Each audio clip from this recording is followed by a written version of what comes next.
G'day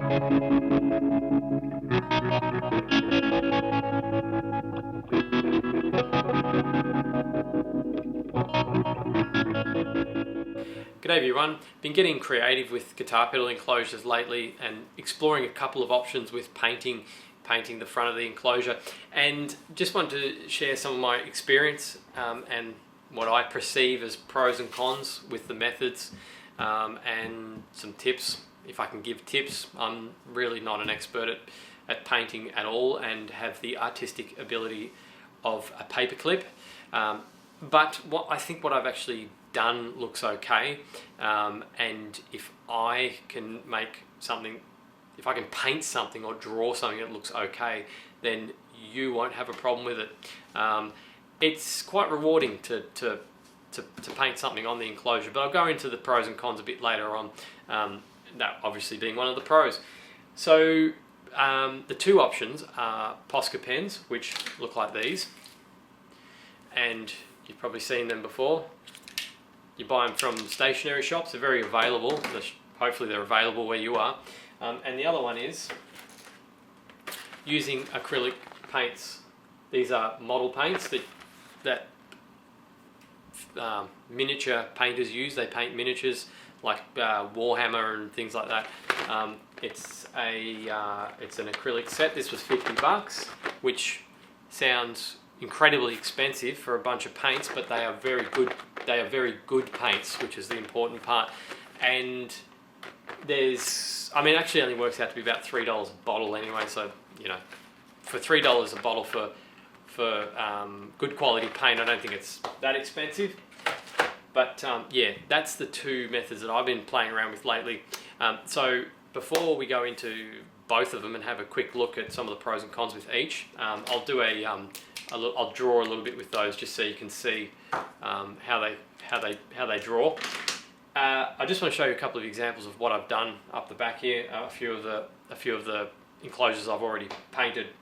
So the first one is the Elder Sign phaser, and that was just Posca. The only thing I used was Posca pens on the front of that. Very simple symbol, not overly complicated, with an epoxy on the top. That's why it looks like it's got glass on the top. Fantastic, that stuff. And I think it looks pretty good. Yeah, just Posca. So blue and white Posca on that one. Here's another one with blue and white Posca. That's actually, I think, one of the first attempts that I did. And again, looks pretty good. I don't even know what I was drawing there, just some doodles, some doodling. And yeah, I think it looks pretty good. I just made up a font as well, just one on the fly that I made up. This one is Posca pen again. I let my son let loose on the front of that one, and I think it's going to be great to immortalize his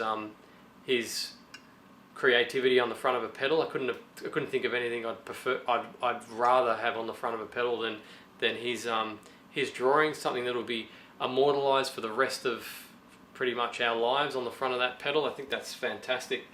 And then the last one, which is the newest one, is this one. This one is acrylic paint and Posca pen. The gold is Posca pen, the silver is acrylic paint, and all the colours on the insides of those twirly patterns are acrylic paint.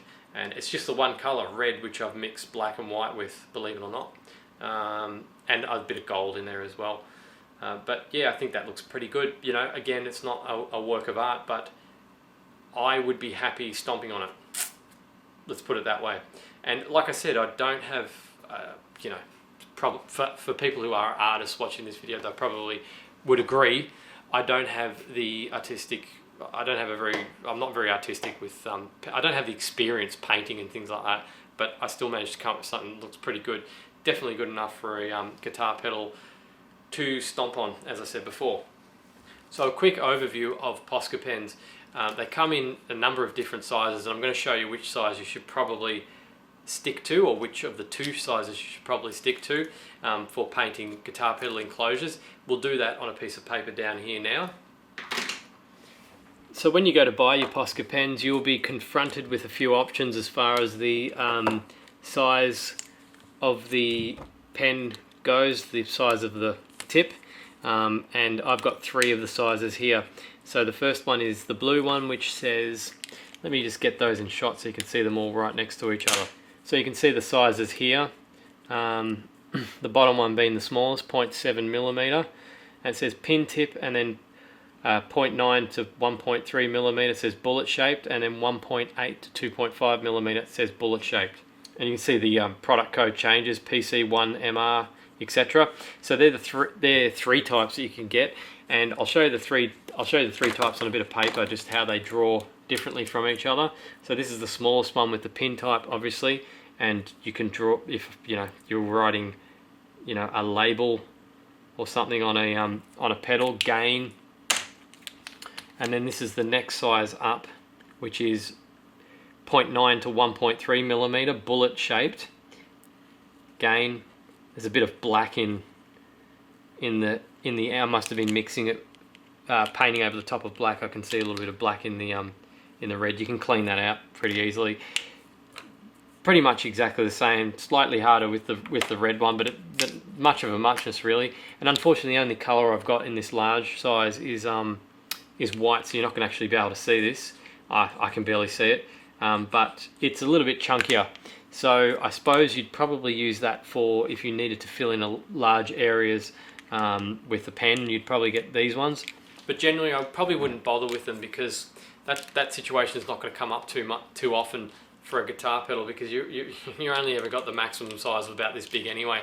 So I would get either of these two, the pin type 0.7 millimeter or the bullet type 0.9 to 1.3 millimeter. I'd get either of those. They both work for the job quite well.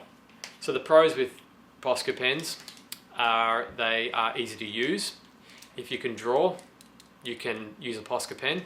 They're available. Well, hopefully they're available. You can just get them from news agencies in Australia. You can get them anywhere. The paint's quality paint too. It's good quality paint, as you probably saw as I wrote on the page. It comes out nice and crisp, and it flows easily as well. So some of the negatives are they're probably a pretty expensive. See, this one's on the fence, because I was going to say they're an expensive option, but if you only want to do white on black, that's a cheap option. All you're going to need is one pen. It's $4, and you're done for all your labeling for the next 20 pedals. If you want to do a country landscape or something like that, you're going to need every color you can get your hands on. So that's obviously going to be more expensive. You're going to be looking like $150, because they've got a lot of different colors. So it depends on the color selection. Will depend on whether it's expensive or not. And I guess color selection is maybe one of the negatives as well, because I think they've only got maybe like 30 or 40 colors maximum. And they're a little bit tricky to mix as well. Not as easy as acrylic, where you just bang it together and then slap it on. So that's some negatives for it. But they're good for, one of the pros as well, I should have said, they're good for detail. Like you saw me writing gain. It's very easy to do that with a pen, or a swirly pattern or whatever. It's very easy to do that with a detailed pen like this blue one, whereas it's a lot harder to do with a paintbrush. So looking at acrylic paints, and again, one of the properties that probably is on the fence is expense. If you buy a lot like this, I don't know, is $50 a lot though? Because that pack's going to last 1,000 pedals. You're gonna end up using it on 1,000 pedals. If this is the sort of thing that you want to do and you want to commit to it, get a what's it called, like a value pack like this, and just use them, because you can mix these colors together very easily. You've got every color that you could possibly want. This is, by the way, the one that I'm flashing around. It's the model color set, and it's from Vallejo, which are very, very big in the model scene. That's how you spell Vallejo. And it's the basics. Where is it? Basic Colors USA. That's the actual set. But there are other sets you've got game set and air set. So that's for airbrushing. That would be interesting, airbrushing a guitar pedal. You could do some pretty funky backgrounds and stuff with that. How will I put this to my wife that I want to go buy a $150 airbrush set? I'm sure I can come up with something. I know what I'll say. I'll say I've always had that airbrush set. What are you talking about? That's not new. Nah, it's like 5 years old. I probably better not. Game set's what they use for Warhammer. I think it's like a Warhammer equivalent sort of thing, and then model is what I'm using. There's not really much difference between air and model, the paints. Air being thinner, but you're going to want to thin down these paints anyway, so you just get more paint pretty much in the model set, and the inconvenience of having to water it down a bit yourself. So the pros, what we're doing, pros and cons, I suppose. So the pros with these is that you can there's hundreds of colours. There's plenty to choose from. So the expense is on the fence again. It's the same with the Poscas. It depends on how many colours you want. But I guess it's a bit more of a pro for this because you can mix them. I mean, you could just get the primary colours and go crazy mixing primary colours till your eyeballs bleed. But yeah, they're easier to mix in the Posca pen, so it's probably a bit more of a pro for that. What other pros do they come? What other pros can I think of? You can paint a large surface very easy with model paint. Obviously, that's what I did the silver with, and I'm going to actually touch it up a bit because it's a little bit patchy. But yeah, I did the silver with model paint. Very easy to do. If you know how to paint, it's going to be good because you can just paint straight away, but then you probably won't be watching this video. You'll already know all this stuff. Some of the negatives is pretty much what I just said. If you don't know how to paint, it can be a little bit tricky, but again, if you just stick to basic things, you'll get better, you know, like I've done with some of my stuff. The other negative would be that you have to seal it, but then I don't know. I mean, if you do oil paint, it's probably going to be more durable than acrylic. But you usually gloss coat or epoxy. Well, you might epoxy, but you're going to at least gloss coat over the top anyway, which will protect it. This stuff scratches off very easy when it's not sealed, so you have to be careful with it. You can see there's a few scratches. There's one at the top there. So I got a bit of a sore throat today. I'm a bit croaky. A few scratches around there. I put the 3-pole double throw on, forgetting that it was actually delicate, and I scratched up the front of it. So you have to seal it pretty quickly. Excuse me. So yeah, it's a bit tricky painting with them. Not impossible, but a little bit tricky, and you have to seal it pretty much. I'm just thinking off the top of my head. It's probably the two main negatives I can think of with acrylic paints. So in the next video, I'm going to actually paint this. Probably not the best enclosure to do an example on. It's the only one I've got here at the moment. Because it's so small, I can't draw a picture or anything on there.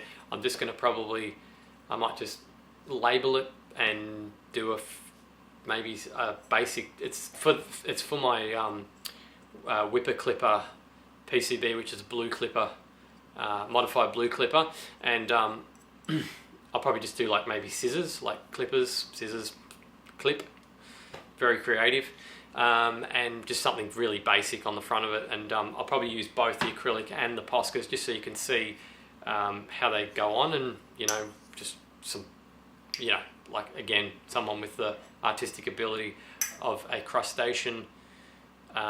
Doing some painting and some rough doodling on the front of a pedal.